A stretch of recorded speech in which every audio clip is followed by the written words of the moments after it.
মুসনাদে Ahmad Bangladesh Islamic centre ১৪ নম্বর হাদিস অধ্যায় মুসনাদে আবু বকর সিদ্দিক রদিয়াল্লাহু আনহু ১৪ নম্বর আবু তুফাইল রদিয়াল্লাহু আনহু বলেন, যখন রাসূলুল্লাহ সাল্লাল্লাহু আলাইহি ওয়াসাল্লাম ইন্তেকাল করলেন তখন ফাতিমা আবু বকরের নিকট দূত পাঠিয়ে জিজ্ঞেস করলেন, রাসূলুল্লাহ সাল্লাল্লাহু আলাইহি ওয়াসাল্লামের সম্পত্তির উত্তরাধিকারী আপনি না রাসূলের পরিবার?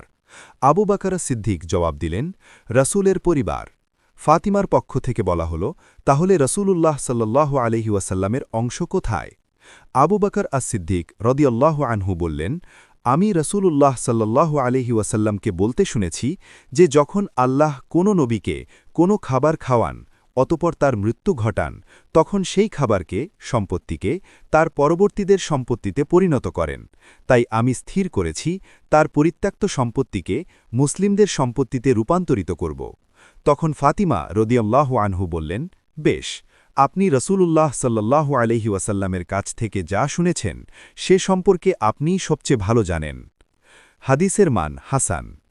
ইবনে কাসিরের মতে হাদিসের ভাষা বিরল ও দুর্বল। আলবানীর মতে এটি হাসান বা উত্তম। আবু দাউদ ২৯৭৩ এই গ্রন্থের ৯ নং হাদিস দ্রষ্টব্য।